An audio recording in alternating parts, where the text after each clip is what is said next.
大家好，我是小布丁，欢迎来到所思非所想。今天给大家聊一聊马基雅维利。提到马基雅维利，学过历史的人应该都知道他是意大利著名的政治家、哲学家，以及他那本《君主论》和后世对他思想的总结，被称之为马基雅维利主义，并被称为近代政治学之父。那么他对政治到底有什么深远影响？为什么有人对他的思想嗤之以鼻，有人却奉为圣经？甚至他的思想已经影响到后世工作生活的方方面面，我们却并不自知。一个人的思想体系肯定和他所在的社会环境、教育程度、经历的事情有关。马基雅维利1469年生于意大利佛罗伦萨的一个没落贵族家庭，父亲是一名律师。马基雅维利从7岁起便开始跟随老师学习拉丁文，显然他受过了相当完整的拉丁文和意大利文教育。那个时代正值乱世，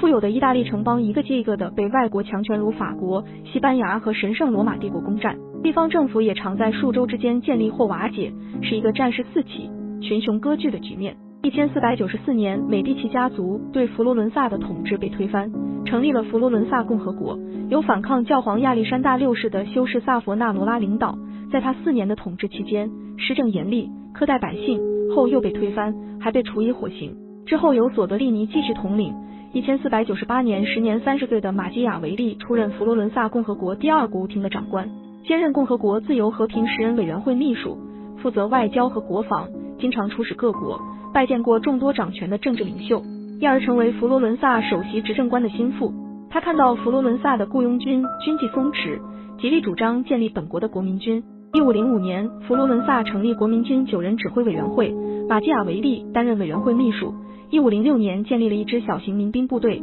在征服比萨的战争中，他率领军队亲临前线指挥作战，最终在1509年迫使比萨投降佛罗伦萨。在神圣罗马帝国皇帝和教皇陷入矛盾期间，他到处出使游说，力图使其和解，避免将佛罗伦萨拖入战争，并加强武装以图自卫，颇像中国战国时期张仪苏秦，四处游说，约纵连横。也是在这段时期，马基雅维利认识了另一位意大利的政治家和军人切萨雷博吉亚，领略到他在扩展领土上采用的各种策略和统治手段之后，深有感触，并对他相当钦佩。然而到了1512年8月，马基雅维利前往比萨时，经过一连串复杂的战役和外交角力后，美第奇家族在教宗儒略2世的军队支援下攻陷了佛罗伦萨，共和国随之瓦解。乔凡尼·美第奇成为了佛罗伦萨大公，美第奇家族开始重新执掌佛罗伦萨。身为前共和国高官的马基雅维利丧失了一切职务，并在1513年以密谋叛变为罪名，遭收入监狱，受到刑求拷打。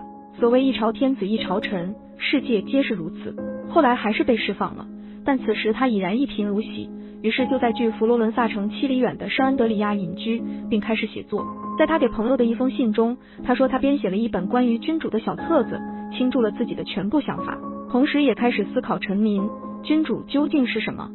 都有什么类型的君主？怎样去理解？怎样保持君主的位置？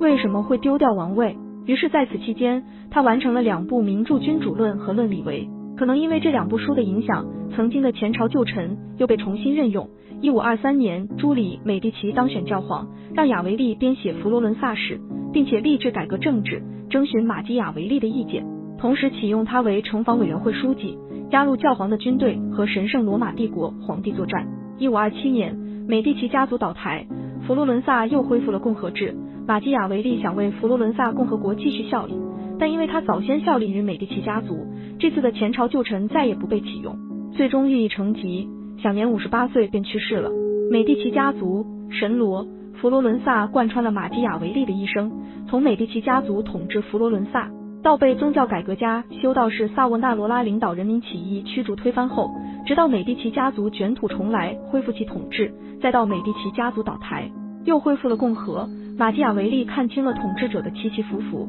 眼见他起高楼，眼见他楼塌了。因而在《君主论》中，他主张结束意大利在政治上的分裂状态，建立强大的中央集权国家。1498年5月，萨佛纳罗拉也就是那位好不容易带领人民起义赶走美第奇家族后，又因为严刑峻法在反对派的策动和教皇的迫害下，作为异端者被绞杀和焚尸。马基雅维利对教皇干涉各国政治的悲剧不能不有所感受。他在《君主论》中谈到，统治者建立新的秩序，而没有自己的武装作为后盾，就不免于毁灭。军队与法律作为立国的2大支柱，缺一不可，无疑是一本向统治者进谏的实用入门书。一个君王要官运亨通，就应该精通军事，不受道德的束缚，恩威并施，残酷与仁慈，吝啬与慷慨。一个君主应该采用怎样的统治手段才能保住自己的政权？他假设人性本恶，认为必须使用残忍权力才能达成实际目标的主张。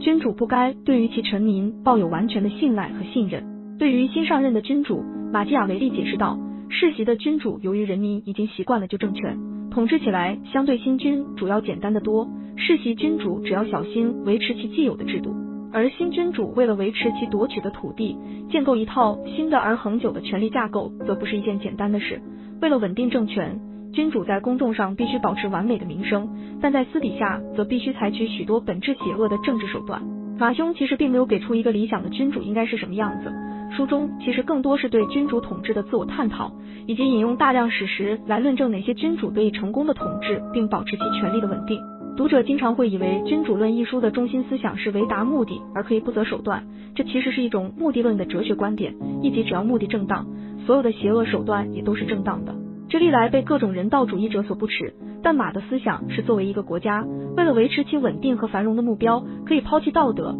快速有效地采取一些残忍暴力手段，这里并不包括私人目的。所以马并没有完全鼓吹自私，或者完全否定道德的存在。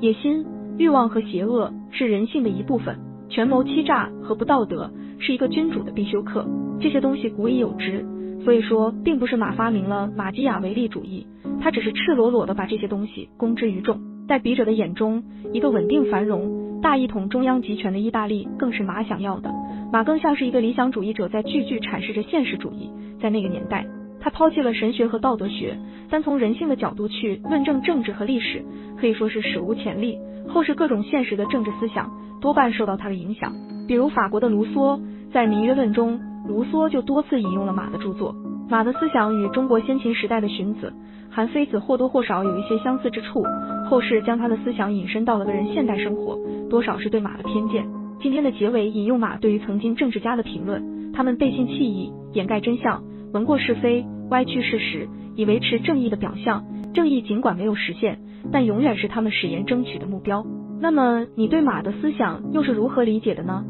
欢迎留下评论，我们下期再见。